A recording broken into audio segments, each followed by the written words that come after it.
summary of that game? 2 points dropped or one gained, or 2 points dropped. Absolutely gutted to be honest. I think we put so much effort into the game. I thought first half we were excellent. I thought our shape and our energy, and we created chances, we limited them to very few. They went down to 10 men, and you're thinking, right, we actually said to them at half time, a second goal kills the game, and we didn't look close to scoring the goal in the second half, and that's the very disappointing side of it for us.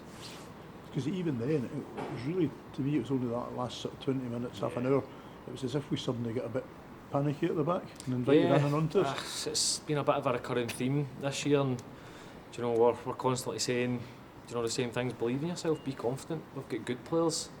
Don't panic, don't be nervous. Try to believe in each other, trust each other.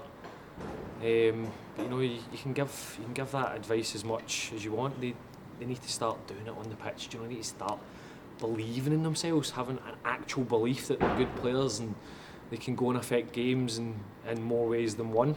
Like I said at the start, their work rate and their energy, their enthusiasm is never in doubt with this group of boys, never in doubt. But decision making at the back, decision making in the middle of the pitch, decision making in the final third lets us down. And I think today going forward, second half we made. I think every time we got in the final third, we made the wrong decision. We passed when we should have shot. We shot when we should have passed. We crossed when we should have passed. We passed when we should have crossed. Literally, I think every decision was the wrong one. And you get punished at the end for it. And it was an absolute heartbreaker. It feels like a defeat, to be honest. And JB said a few times it's fine margins when you think about Josh Walker's shot that grazed the post, and obviously we had the penalty in the first half. Basically, as you said, you get a second one against 10 men. It's a hell of a difference from being 1-0 up against 10 men. Yeah, I mean, like I say, that's the biggest disappointment for us is we never threatened at all in the second half. That was the message. Our shape's good, our energy's good.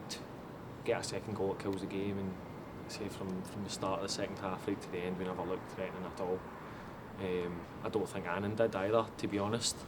They brought their big boy on, and I thought Woodsy and Ross Smith done well, nullifying their wide men, which are a big threat for them. And then they fling the big man on, and you know what's coming. So, and I think for 70 minutes, I think we dealt with it quite well. And then the one time that we don't get close to Chrissy Johnson, he puts the ball in the box, and it's difficult to defend against a guy when he's that tall. And ironically, I guess at 3 o'clock, 1-1 against a team that have won 5 in a row, given the changes we had to make today, but it's the manner. It's been 1-0 up. It's having the chance to go 2-0 up that deflates you. Yeah, of course it does. I mean, we had 8 players missing today through varying different reasons. We had the gaffer having to start a game. He's not done any pre-season. He's not done any training sessions hardly, and he's having to play today so that we could try and keep some sort of spine to our team. Is he recovering down there? Yes, he is. We need a spa day tomorrow or something. But no, he came in. He didn't look at a place. He didn't look like he. And that comes from he plays the game with his head. It shows that you can be as physically fit as you want, but if you don't play the game well with your head, then it's always going to be difficult. You're always going to make it more difficult for yourself.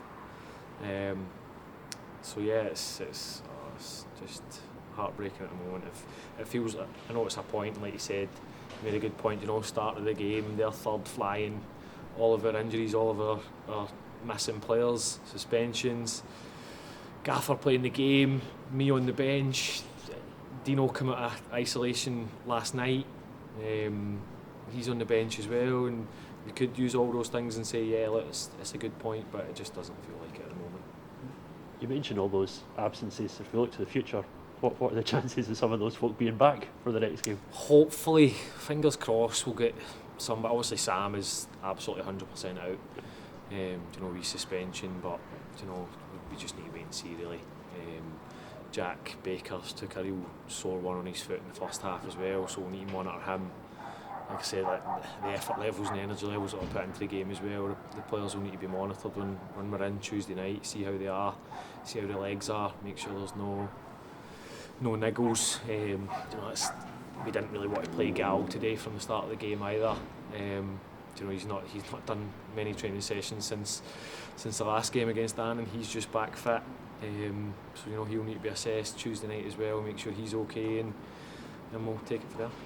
Can I ask as well, you mentioned about Jack Baker there. Obviously there's been a few occasions this season where there's not been a backup keeper on the bench. Yeah. There's the South of Scotland, the reserve team. Is there a reason why there's not a keeper on the bench in that respect? We don't really know much about the South goalkeeper, if I'm being perfectly honest. We had a couple of the boys from the South team up in pre-season. When we needed bodies then, and we've not really felt the need to bring them back up. I think if it was something that they added something to us, then 100% we would bring them in. But we just don't feel that it's going to add anything to the squad. And obviously with a specialised position like a goalkeeper, if Jack had been forced off or if he'd been sent off, it creates a bigger problem than if an outfield player comes off. Well, we lost Luke last night, so right. there's limited stuff, or the night before maybe. So you're a very limited, like you say, it's a specialised position, and you're very limited to what you can do goalkeeper wise. But it's something that now, with Jack as well, it's something that we'll be looking into from tomorrow. It's something that we're well versed with this season actually. The goalkeeper crisis, it's not the first time this season. So yeah, we'll get on that. Straight away tomorrow as well. Billy not fancy registering himself? We're actually joking with Tom all the day as well, like you might need to be in, at one point we might have all the coaching staff on the pitch. But no, hopefully we can get that sorted quickly. Darryl, see in terms of January, obviously the window's open. Are you guys considering making any changes in January? Would you like to make changes in January? We're always thinking about where we can improve, from pre-season up to now. I don't think we've ever stopped thinking about it and discussing, could we add this, could we add that, do we need this, do we need that? It's a constant discussion, it's not just because January's here now that, oh God, like what do we need to do? We already know, we've got an idea of what we want to do in January, and we just need to kind of wait and see what unfolds.